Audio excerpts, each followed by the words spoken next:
Hi friends, this is Miss Regine from SOAR Educational Services, and today I want to teach a geometry concept, how to find the volume of solid figure, and also discuss a little bit about the Cavallieri principle. So there's an overarching formula for finding the volume of any figure, and that is volume equals capital B times height. Now, that capital B is the area of the base. So that B is the area of the base. And it is whatever the base of that figure is. It could be a circle, it could be a triangle, it could be a hexagon, but you find that area of the base. And then the height is the distance between the two bases, and you multiply those together, and that is the volume of distance between the bases. Yeah, that is the formula for volume of a figure. So if we have a rectangular prism, so I'll try to draw one. And so we have a rectangular prism, and it says it has a length of 9, a width of 5, and a height of 10. What is the area of the base? So length, width, I think it was length of 9, width of 5, and a height of 10. Okay, what is the area of the base? So they're not even asking us for the volume. They're just asking for the area of the base. So in our rectangular prism, the base is that rectangle on the bottom that it's sitting on. So if we do length times width, so the base is length times width, which is 5 times 9, and we have 45. Let's say it's inches, so it's going to be 45 square inches. So the base has an area of 45 square inches. Now, if we multiply it by the height of the prism, which is the distance between, when you think about a solid figure, there are two bases, one on top, one on the bottom. So that will be 450 cubic inches in this case. All right, here's another one. I don't think I'm going to be able to draw this one for you, but if a prism has a base that is an equilateral triangle, so this is the base of our figure. Maybe it's probably let's say it's a triangular prism, but it's an equilateral triangle. All right. So equilateral triangle meaning that all the sides are equal to each other, and each side is 4 inches. What is the height of the triangle, and what is the volume of the prism?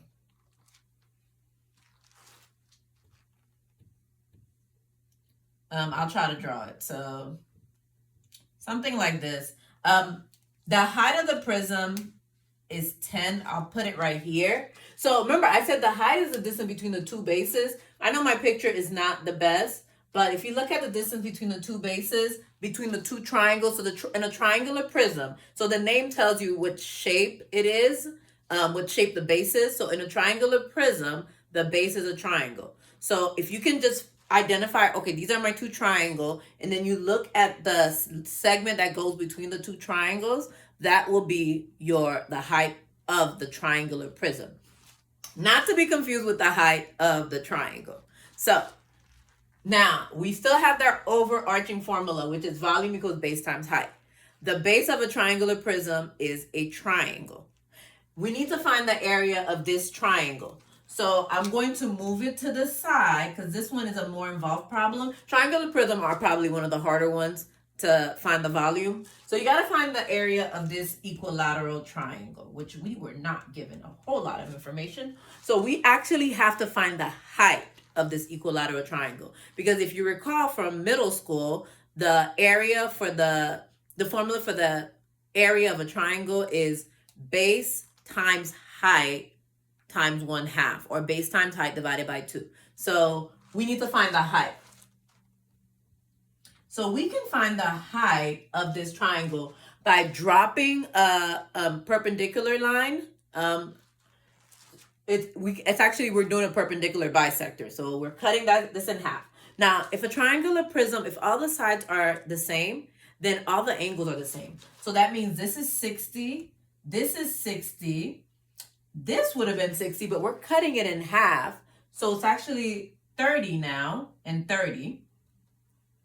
Now, I'm going to just take 1/2 of it to find the height of that half.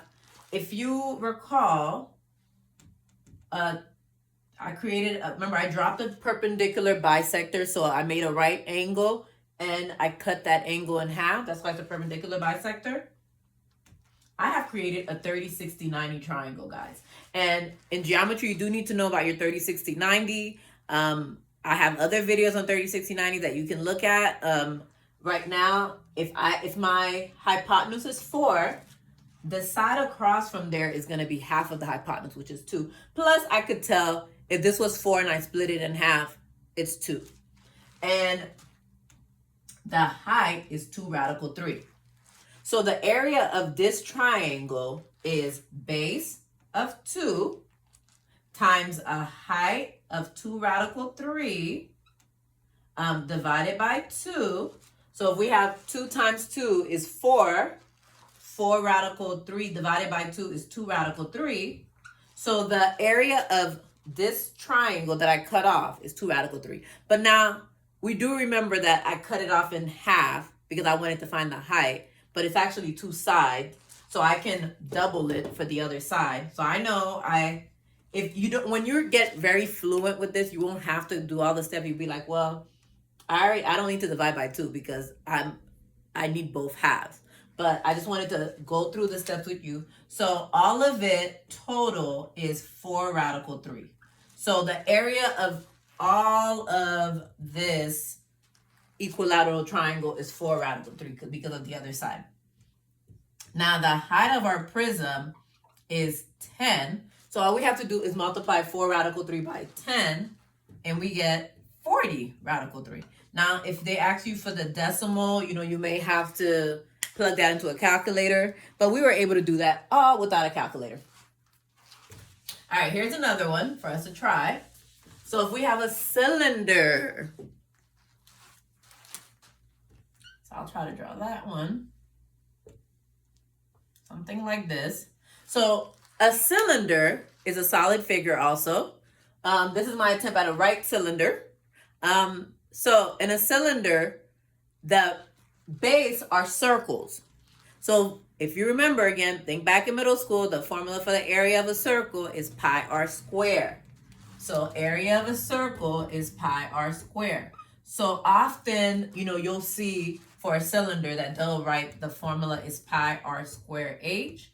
Well, that's because the area of the base, that big capital B, is pi r squared, the area of a circle, and the height is h. And so if we need to solve, let's say for a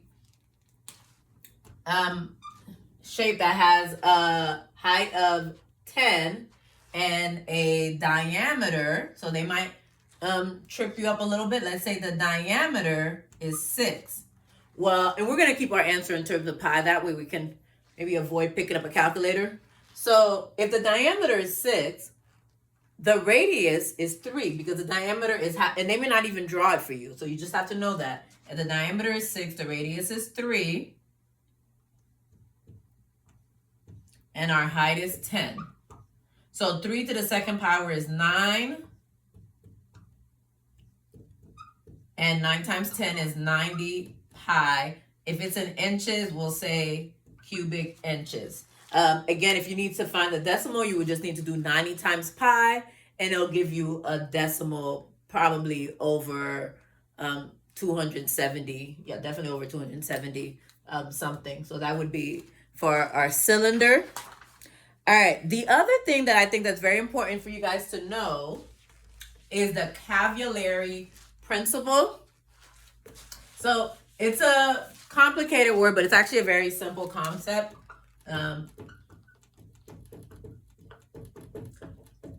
So what it is basically that if you have a solid figure for any shape, if the area of the cross sections are the same, then the shape have the same volume. So let's say I have something like this, but let's say they tell us that, well, it has a height, even though it's not a right cylinder anymore, okay, it has a height of 10 and a diameter of 6.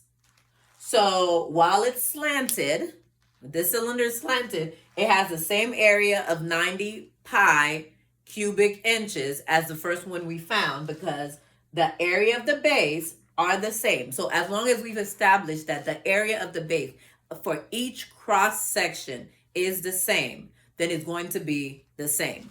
Now, if we actually had a cone, just so you know, if we had a cone with a diameter of 6 and a height of 10, and now we will say, well, the area of the base is the same, but it is not the same. So because the cone also has a circle as its base, so pi r squared, and it also has the same height.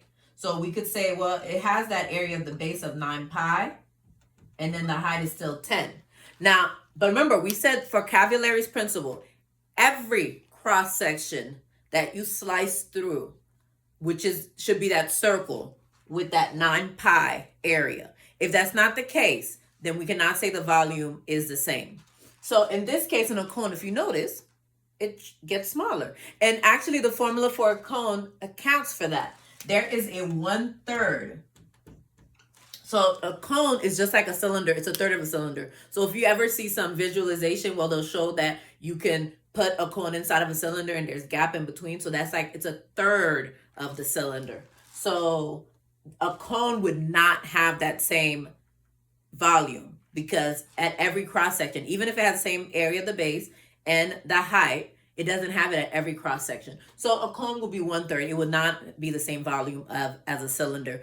And that would be the same thing for a rectangular prism and a rectangular pyramid. So if I have a rectangular prism, like something that is slanted, it's good that, you know, two rectangular prism, slanted or not slanted, you're going to have the same volume. Cut them up, you know, it's going to have the same volume. But if you take a rectangular pyramid, which, you know, that pyramid shape, it is 1/3 of the volume of that rectangular prism. So it's no longer the same. And final thing that I do want you to also keep in mind is, okay, so we have our cylinder here, and let's say I give you a rectangular prism.